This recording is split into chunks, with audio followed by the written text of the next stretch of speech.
Era dengue, malaria, pero vemos solo dengue hoy entonces. Listo, el otro en la próxima. Bueno, entonces dengue. Les decía yo que dengue sí que se lo van a encontrar así, porque acuérdense que Antioquia hace parte de esos departamentos después de Barranquilla y Cartagena, o también, que tienen una alta prevalencia de dengue. Nosotros pues eh, tenemos lo que es Bello, Itagüí, y en Medellín propiamente, lo que es Belén, es donde más dengue hay, ¿sí? Entonces, como les digo, eso ustedes lo tienen que pensar. Y antes de que llegara el COVID, era de lo que más estaban muriendo, ¿cierto? Y sobre todo de esos que se morían como sin saber por qué, era, eran dengue al final de los casos. La otra cosa que también, que era todo cruel en esa época, cuando salió lo del coronavirus, ¿se acuerdan que, ay no, si es estrato 5, es COVID, y pues porque venían de otro país, y los otros morían era de... Pero pues realmente las cifras siguen siendo muy altas. Entonces por eso les digo, ustedes tienen que saber de ello.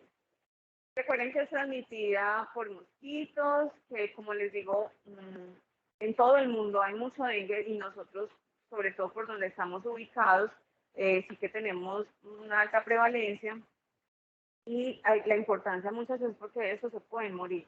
Y los niños, recuerden que como tienen un porcentaje de agua corporal total mucho mayor que los adultos, son más susceptibles, porque realmente la fisiopatología de la enfermedad es la fuga capilar pues del plasma, entonces obviamente tienen mayor riesgo de complicarse.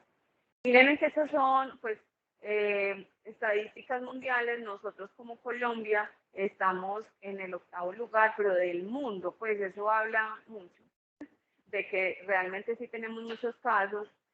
Ahorita en el 2021 se dice que se reportaron 2.115, pero acuérdense que todo eso depende de que si el médico lo piensa, va a hacer la ficha epidemiológica, lo reportan, y si se confirma, pues ahí lo tienen. Pero como toda nuestra atención estaba centrada en COVID, ella ha sido abandonada, aunque vuelvo y les digo, se siguen presentando muchos casos, y 2.115 para un año es mucho, ¿sí? Bueno, importante del dengue, recuerden que hay 4 serotipos, así que si a mí me dio esta vez dengue por el dengue 1, digamos, me pudiera llegar a dar otra vez por el serotipo 4, por decirlo así. Entonces es posible que una persona se enferme hasta 4 veces de dengue, ¿sí? No hay un tratamiento en específico para el dengue. Aquí es medidas de soporte, como toda infección viral. Hay...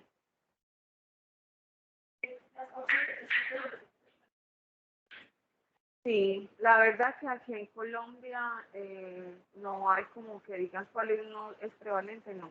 Los más comunes son el tipo 1 y el 2, pero igual todos se ven aquí. Bueno, les iba a decir entonces que es tratamiento de soporte. Entonces aquí lo que más tienen que hacer ustedes es prestarle mucha atención a lo que vamos a hablar, sobre todo en el manejo de líquidos. ¿Listo? Y lo otro es que sepan reconocer la fase crítica, que es cuando ya desciende la temperatura. ¿Listo? Bueno, entonces miren, pues las estadísticas que puede causar muerte, que gracias a Dios, a pesar, miren que aunque se reportan en todo el mundo de 100 a 400 millones de personas infectadas al año, la mayoría, un 80% son leves, ¿cierto? Entonces, gracias a Dios. El 20% pueden ser hasta asintomáticas. Les mencionaba ya entonces que hay 4 serotipos, que el mosquito que lo transmite es el Aedes aegypti, aunque también puede ser por Aedes albopictus, perdón, y que pertenece a la familia, al género Flavivirus. Listo. Lo otro es que él tiene un antígeno que se llama el NS1, que es muy importante que se lo aprendan, porque es el que podemos reconocer en los primeros días de la enfermedad. Hay 2 exámenes que se pueden hacer. El antígeno para dengue, que es reconocer este NS1, y está en la inmunoglobulina, que depende, pues en los primeros días será M y luego será G la que se eleva, pero que yo no los vea pidiendo, así como dijimos, no le van a mandar antibióticos de escopetazo a todos los niños con fiebre, así también no los vaya a ver viendo, piden un antígeno para dengue después del 5.º día y ya no tiene como justificación, o que piden IgM para dengue un niño con fiebre apenas de 3 días. Listo, la IgM se empieza a elevar después del 5.º. Están los 3 primeros días y póngale pues que hasta el 5.º antígeno se pide. Y después del 5.º día lo que más posible se va a positivizar es el IgM para dengue. Eso es fundamental. Bueno, recuerden que hay un periodo de incubación que puede durar hasta una semana, por eso en el interrogatorio deben preguntar, pues, en Medellín se sospecha. Pero si están trabajando en otras ciudades, si ha viajado en zona endémica de dengue en la última semana o en los últimos 15 días. ¿Listo? Bueno, les quiero mostrar este video porque me parece que tiene la fisiopatología muy bonita.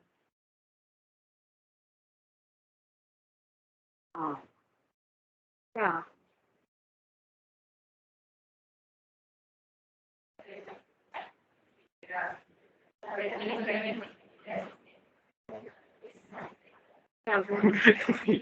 Contra clip, profe.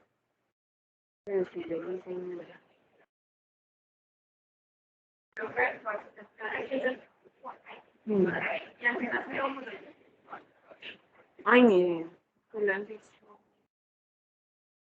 La profe Natalia, porque completar primero todo el transporte. Y hasta, y eso El poco no es. Los pobres que me llaman. Yo los pobres. yo juraba que entraba. Sí, es que para ahí se pide.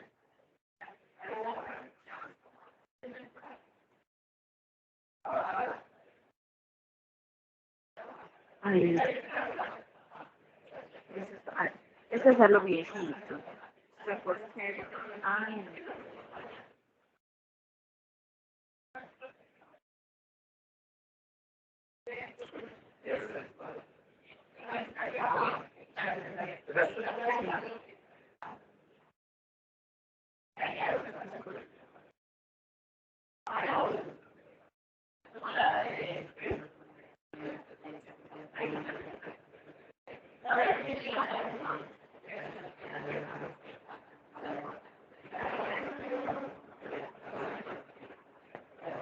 muchachos, entonces, acá esto es como un mini resumen de esto de dengue. Recuerden entonces que la característica más típica del dengue es una fiebre alta, ¿sí? Que usualmente puede durar alrededor, uno lo empieza a sospechar, sobre todo en esos pacientes que llevan más de 3, 5 días con fiebre, que sostiene síntomas generales como dolor de cabeza, malestar general, no hay como algo más que les llame en el examen físico la atención. Pero entonces, recuerden que es justo en este momento de replicación viral donde se empieza a presentar lo de la fiebre y ahí es donde nuestro sistema inmunológico lo está reconociendo, ¿cierto? Esas células dendríticas atrapan el virus, lo llevan al nódulo linfático para que sea reconocido por las células T. Aquí es donde les digo que lo que está reconociendo es el antígeno NS1 y entonces el cuerpo dice, venga, empecemos aquí a parar la replicación de eso, llamando a todas las células inflamatorias, a todas las citoquinas, sobre todo interferón, el TNF-alfa, la interleuquina 6 y 8, que recuerden que sobre todo están muy implicadas también ellas en la producción de fiebre, ¿cierto? Entonces, realmente hay tanta inflamación que las células endoteliales sufren como una pequeña separación y eso también genera entonces que pueda haber fuga capilar, ¿sí? Se dice pues que también el glicocáliz y con todos sus componentes como las glicoproteínas o proteoglicanos hacen que se active también toda esta cascada inflamatoria y que tengamos entonces, como les digo, una separación de la unión intercelular. Listo. Entonces aquí tenemos, uno es fuga capilar, pero también está ocurriendo un proceso inflamatorio en nuestro cuerpo. Ahí también se ven implicados otros órganos como lo es cerebro, pulmón, hígado, riñón. Y por eso también hablamos de un dengue grave cuando hay compromiso de otros órganos y ustedes lo van a ver reflejado en estas enzimas, sobre todo hepáticas o de pronto con derrame pleural, digamos distensión de la cápsula de Gleason y eso estaría ocasionando dolor abdominal. Listo, entonces miren que si se me está escapando todo el líquido, se quedan concentrados en los vasos las celulitas y ahí es donde ustedes van a ver la hemoconcentración, que es una como de las características y que les va a ayudar a diferenciarlos de otras cosas. La hemoconcentración y obviamente si se escapa el plasma empezamos a tener hipovolemia y esas efusiones en otros órganos, como hablamos como el pulmón. Sí, recuerden, les digo, es tratamiento de soporte. Aquí con soluciones isotónicas tratamos de reponer los líquidos, obviamente estando supervisando a ese paciente muy continuamente, porque como voy a tener que poner líquidos en una infusión muy alta, ojo con encharcar también a ese paciente a punta de líquidos, ¿cierto? Entonces, por eso es que y cada hora lo reviso, cada 2 horas, y ya después cuando se empieza a estabilizar cada 4 horas, pero ese paciente hay que estar 4 ojos con él. Listo, recuerden también que ese paciente, si lo decide ingresar, estas horas críticas son esas primeras 48, 72 horas. Ay, perdón.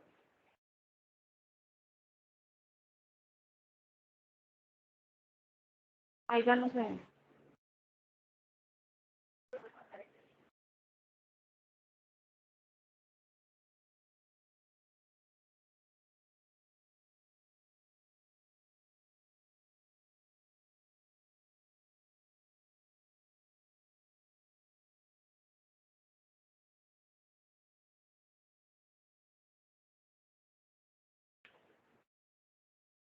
Listo.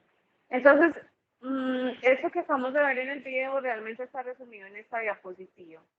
Recuerden entonces que a medida que van pasando los días, sobre todo cuando empieza a descender la fiebre, que uno supone que es la fase crítica, es donde empieza a aumentar la permeabilidad capilar.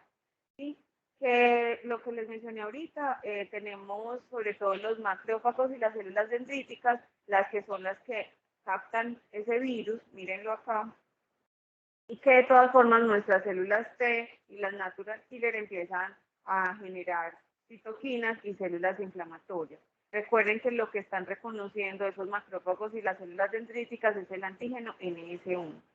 Les mencionaba yo que ese antígeno incluso hace que se libere sustancias inflamatorias. Miren que, por ejemplo, acá nos mencionan el heparansulfato, que es como un anticoagulante, ¿sí? Entonces también es mucho más difícil y por eso también empezamos a presentar sangrado. Y se habla que más que una destrucción de plaquetas, es una disfunción de la plaqueta la que está ocurriendo y por eso estos pacientes tienden a ser sangrados y trombocitopenia, ¿sí?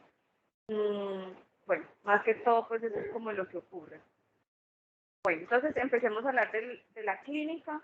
Les digo, muchachos, la clínica es muy típica y eso les va a ayudar a ustedes a pensar en dengue. Entonces, lo que les mencionaba ahorita, hay una fase febril en los primeros días de la enfermedad, que sobre todo entre el tercer y quinto día, que ya empieza a desaparecer esa fase febril. Miren, les digo, fiebre alta. Esa fiebre alta y el paciente obviamente tan decaído y más los niños, entonces van a notarse deshidratados, con mucho malestar general, incluso postraditos. Cuando yo tomo unos exámenes van a aparecer ahí el hematocrito apenas empezándose a elevar. Y miren que aquí, por ejemplo, lo de la IgM todavía no va a estar presente y por eso les decía yo que era después del tercer al quinto día que ella se empezaba a elevar. Aquí es donde tenemos es la viremia, así que como el virus lo que expone es el NS1, es aquí donde lo empezamos a ver elevado. Por eso les decía que es en estos primeros días que pedimos es el antígeno NS1. Después sigue la fase crítica, que es la que les digo, 4 ojos, que es cuando ya la fiebre cede. Por eso aquí ven la curva de que la temperatura descendió. Que ahí es cuando empieza a ver la fuga capilar y ahí entonces empezamos a tener el shock, las hemorragias, la falla de los órganos. Aquí es más probable entonces encontrar el IgM para dengue positivo y aquí esto es como coincide cuando está más la hemoconcentración y más bajas las plaquetas. Listo. Después de ahí, después de que pasamos estos 2-3 días de fase crítica, es donde ya el paciente se empieza a recuperar y podemos cantar victoria. Miren, entonces, muchachos, no solamente es fiebre, pueden dar síntomas muy generales y en algunos pacientes pueden haber pistas como un rash macular, que es lo que la gente describe como más rojo con islas blancas, pero es más usual que se presente entre el tercer y sexto día, que es como cuando estamos en la fase crítica, ¿cierto? La otra cosa del rash es que más o menos 1 o 2 semanas después empiezan a descamar, una descamacióncita fina, y recuerden, yo creo que ya lo habíamos mencionado, este rash pica mucho, sobre todo en palmas y plantas. Bueno, acá pueden haber petequias, es donde tendríamos lo del signo del torniquete positivo. Y ojo con la hepatomegalia, que no solo hablaría que ahí se está empezando a acumular líquido, eso puede generar dolor abdominal y por eso siempre que les decimos dolor abdominal en un niño con dengue, ojo que es signo de alarma, porque al distenderse la cápsula genera dolor y eso nos habla de que se está empezando a acumular líquido ahí en el hígado. Listo, el laboratorio que encontramos en esta fase febril, empezamos a ver las plaquetas en disminución, los leucocitos también están en disminución y podemos encontrar elevación de las transaminases. Este es como el rash que les menciono, mire que aquí se nota mucho más, rojo con islas blancas, ¿cierto? Y miren lo que nos dicen, ya cuando empieza a ser mucho más eritematoso, estamos empezando ya la fase convaleciente y como hablamos de esas islas blanquitas, es ya de piel pues normal. Recuerden que aquí ya es más fácil encontrar prurito, en el momento en palmas y plantas, pero ya como cuando ya está empezando a desaparecer la fiebre y es más común que esto típico de mar rojo con islas blancas se presente es en esos 2 días después de que va desapareciendo la fiebre.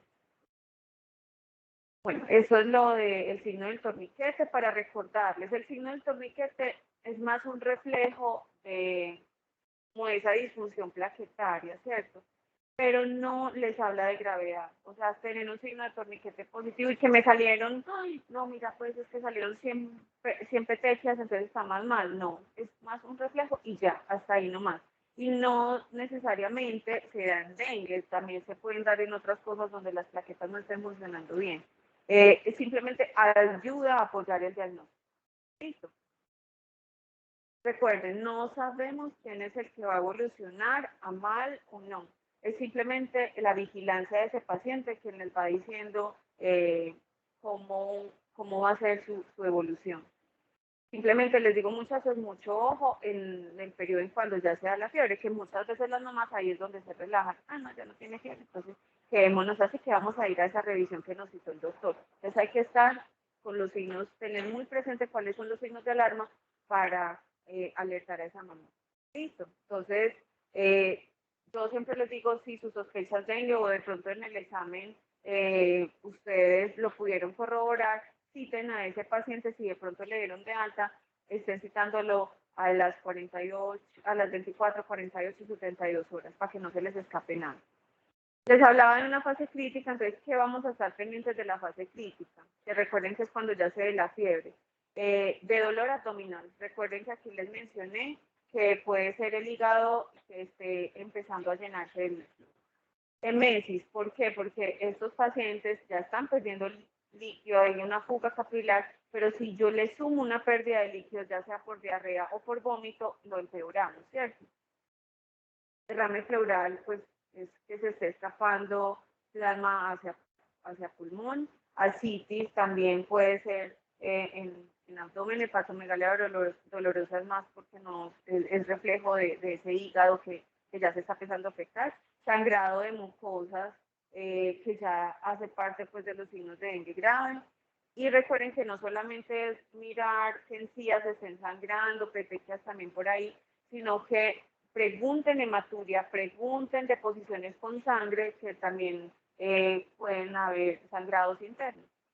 Letargia y choque es porque nos habla de que el cerebro es el que puede estar afectado. En un niño, pues obviamente se puede ver letárgico, pero también mucho cuidado con el niño que llora, llora, llora, llora, llora, llora y no se calma con nada. Usualmente un niño se calma al cargarlo la mamá o al darle pecho, pero un niño que ni se esté calmando con esas cosas o que de pronto ustedes notan que ni siquiera se pega al pecho, eso también les habla de alarma, como nos lo dice ayer. Miren acá, entonces, pequeños sangrados como estos o tan grandes como estos, mucho cuidado, porque aquí es donde más bajas están las plaquetas en esta fase crítica.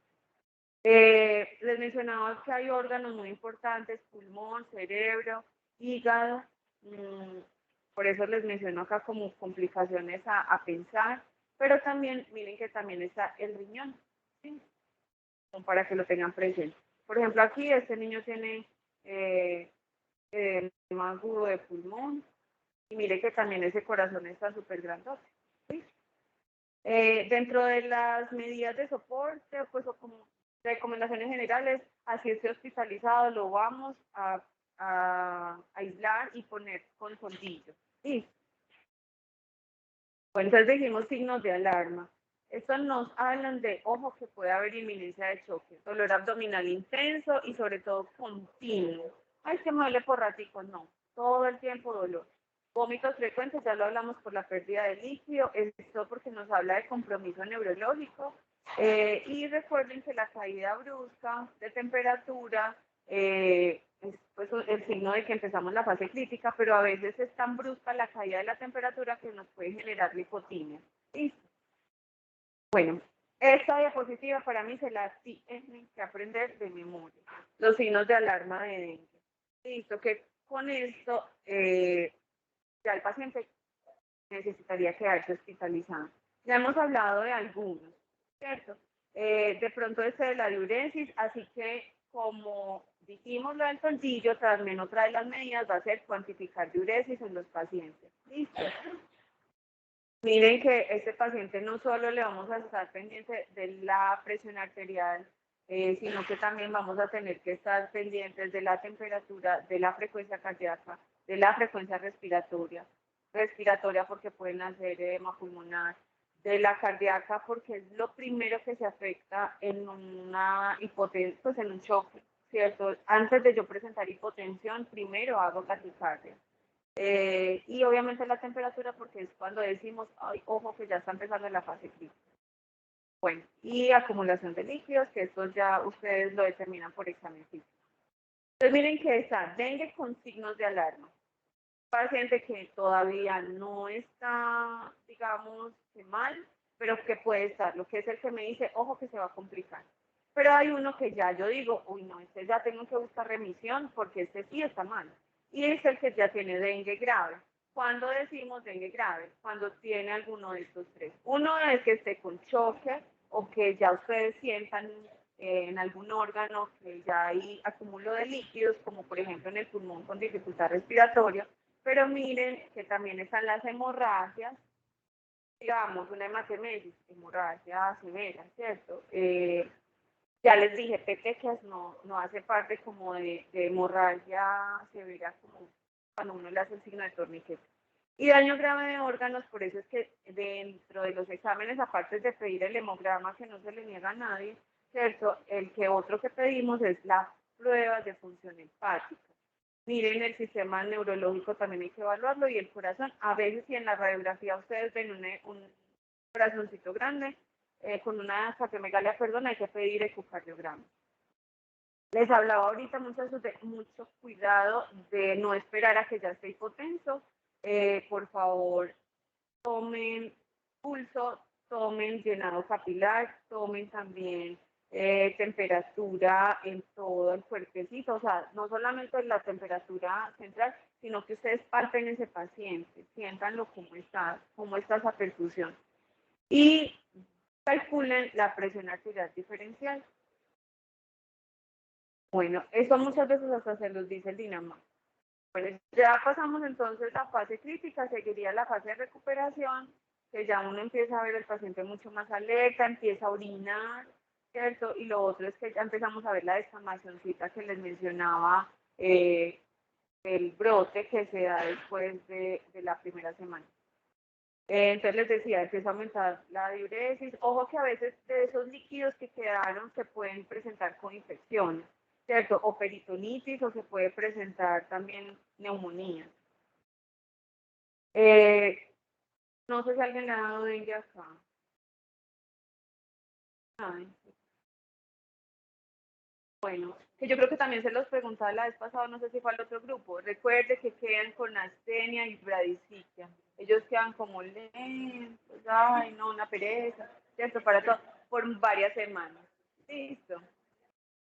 Bueno, acá es como lo que ustedes se tienen que fijar en el examen físico, los edemas, el llenado capilar ya se los mencioné, obviamente buscar hemorragias, y miren que también está, busquen en ojo hemorragias, los signos vitales, la curva técnica, y les decía que la presión arterial diferencial.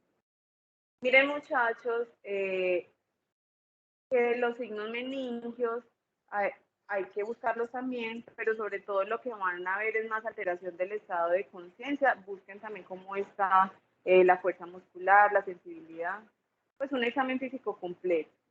Ya les había mencionado esto, que simplemente nos habla de probabilidad de tener dengue o no, el signo del torniquete es positivo, y lo otro es que no nos habla de severidad. Bueno, ¿qué más? Solamente es evaluando los que ustedes determinan quién es el que se pone grave. Bueno, aquí lo que les mencionaba de los exámenes. Es después del quinto día que pedimos IgM para dengue. Y por eso ven acá que se empieza a elevar esa acá en esta fase. Pero aquí al principio pedimos es el antígeno NS1. Hay hospitales, de pronto en el Pablo Tobón o en el San Vicente, que puedan pedir PCR para dengue, pero lo usual que van a tener a la mano es el NS1 y el IgM, ¿sí? El IgG ya les hablan de infección antigua.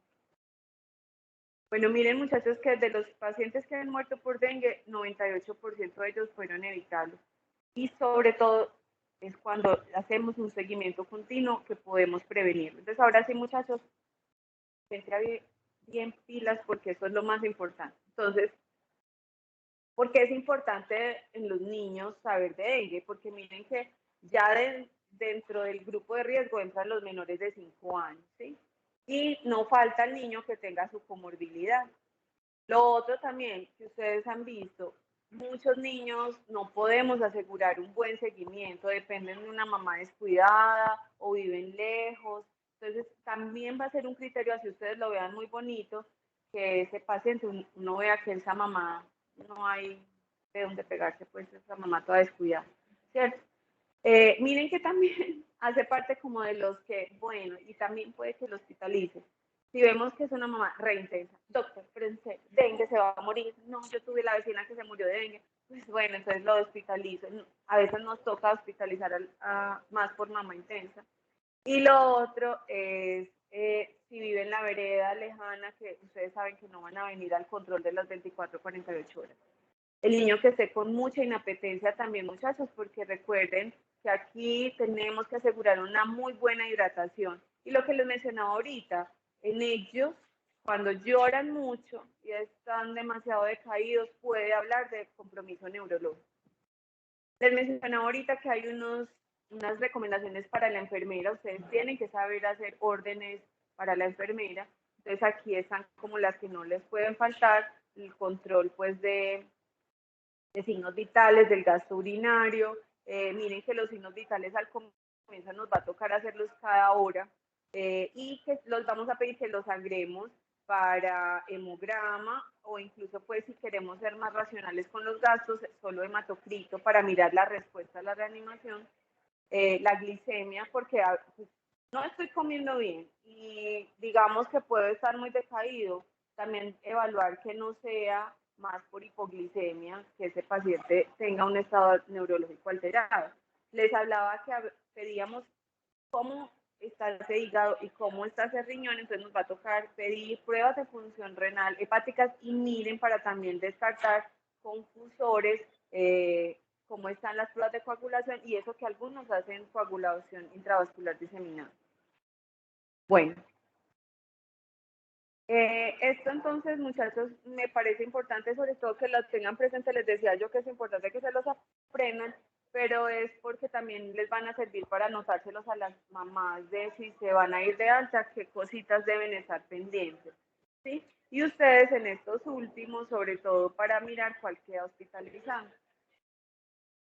Bueno, entonces muchachos, siempre en esto lo empezamos a sospechar. Un paciente con fiebre, sobre todo que iba en zona endémica de dengue, que tenga síntomas generales, que tenga el rash típico de mar rojo con islas blancas, que tenga leucopenia, trombocitopenia, hemoconcentración, con una prueba de torniquete positivo, pues aquí estamos con un cuadro muy sugestivo de dengue, ¿cierto? Pero entonces, ¿cómo saber si yo lo hospitalizo o no?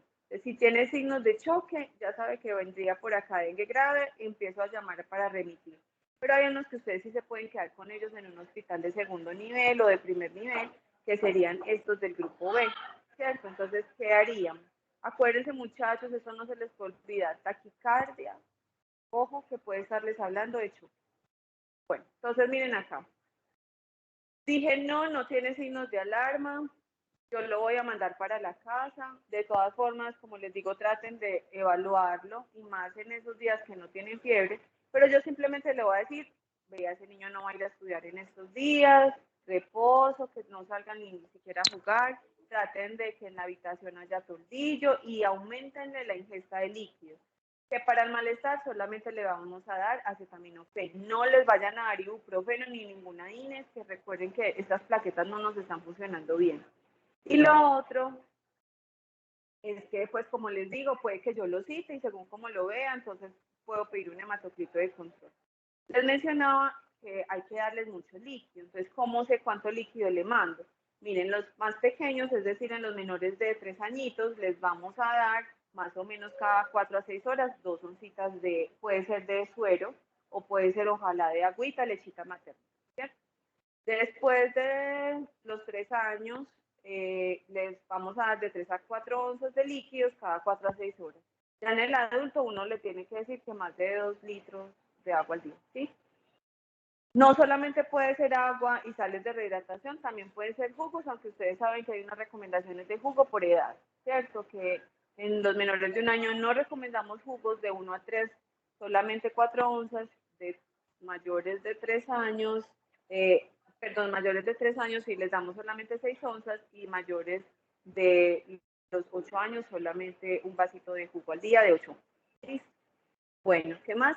Miren acá, no falta el suero rojo y el niño, digamos que lo vomitó, ay, ya la hematemesis, o de pronto que está con diarrea y popó rojo, entonces nos confunde mucho. Entonces, por favor, digámosle que traten de comprarle de otro color, de otro sabor, o los ácidos también, porque yo estoy comiendo mal y me empiezan a dar la limonada, ¿cierto? Y me puede generar gastritis, entonces me puede llegar a confundir, ¿cierto? Entonces, también, o no falta que genere gastritis y me haga vomitar, entonces me confundo. Miren acá, les dije entonces, esténlo citando a las 24 horas, al menos hasta que ustedes vean que ya pasó lo de la fiebre y que ya pasó esa etapa crítica, y puede que entonces entre ese día de evolución, entre el tercer día, ya requiera un hematocrito de control, un hemograma de hemoglobina de control. Listo. Hablamos de un grupo B, el que de pronto les va a quedar a ustedes más fácil manejar en el pueblo o si trabajan pues acá. Entonces dijimos que dentro de las órdenes debe estar el aislamiento con tordillo y empezamos la solución salina. Miren muchachos que si ustedes analizan este esquema de líquidos, más o menos a la hora o 2 horas se empieza a disminuir aproximadamente 2 mililitros por kilo hora y se duplica el tiempo en el que se estaba infundiendo, ¿cierto? Entonces, miren que estamos con soluciones isotónicas, solución salina y lactato de Ringer. Mire que empezamos con 5 a 7 cc por kilo por hora, les dije que 1 a 2 horas, y ya luego pasamos de 3 a 5 cc kilo por hora, se duplicó el tiempo a 2 a 4 horas. Miren que ya después bajamos casi los 2 mililitros cc hora y lo pusimos ya después a como vayamos viendo la respuesta clínica, pero usualmente quedan acá en 12 cc kilo hora. ¿Listo? ¿Qué nos va a decir si sigue con más o no? Es el hematocrito y el estado clínico del paciente. Si ustedes ven, mejoró, entonces muy probablemente vimos que pasó la fase crítica, que se empezó a recuperar las plaquetas, que se empezaron a recuperar el hematocrito y ya queda con líquidos de mantenimiento. Usualmente esto sucede entre las 48 y 72 horas. Pero si ese paciente nada que mejora, me tengo que devolver a esta infusión alta. E incluso van a ver que esta es la infusión que ponemos en los pacientes que están graves. Y miren que esto se pasa así, pero en 1 o 2 horas yo reevalúo a ese paciente que no lo está encharcando. ¿Sí? Tengo que estar pendiente del gasto urinario y de nuevamente cómo va el hematocrito. Aquí ya tenemos el paciente que ustedes van a remitir a la UCI. Entonces miren que lo que les decía, en el grave empezamos es mucho más alto, de 5 a 10, y esto se pasa en 1 hora. Este paciente recuerden que está mal, está sangrando y está chocando. Acá entonces evaluamos cuando termine esto. ¿Sí? Si ustedes ven que entonces mejora, nos devolvemos a esta infusión de acá. Pero si no mejora y sigue inestable y seguimos con un hematocrito alto, es decir, aumentó casi en un 50%, nos tenemos que pasar un bolo de líquidos de 10 a 20 cc kilo hora. ¿Listo? Entonces, aparte que él ya está con esta infusión, le pasamos un bolito. Digamos que con ese bolo mejoró, entonces les decía yo que empezamos a disminuirlo y empezamos otra vez acá. Digamos que no mejoró, ahí ya nos toca verificar que ese paciente no esté sangrando. Entonces, ahí lo que tenemos que pensar es, 1, en pedir exámenes que nos miren la coagulación, 2, en ir pidiendo sangre, decir allá en el laboratorio que por favor, en el banco de sangre, perdón, que por favor les tengan sangre fresca y que le tomen pruebas cruzadas urgentes para que se las vayan trayendo. Y lo otro es que posiblemente les toque empezar inotrópicos en ese paciente mientras ustedes lo salen con ellos en una remisión. Listo. Pero que por favor ese paciente llegue remitido con líquidos en infusión y tener ahí preparadito su sangre y su segundo bolo. Listo. Bueno, ¿sí les quedó claro? Bueno, y lo otro, muchachos, es saber cuándo lo puedo yo mandar. Hasta que las plaquetas estén normales, hasta que el hematocrito esté normal. No, con lo importante es, miren, que no haya fiebre en las últimas 48 horas, que ustedes vayan viendo que cada vez está ascendiendo las plaquetas, que ese hematocrito ya no está aumentando, sino que ya está estable, y que ustedes, obviamente, un niño que esté jugando, que esté sonriendo, les habla de que ya está bien. Y que obviamente no vaya a tener dificultad respiratoria. Listo. Muy bien.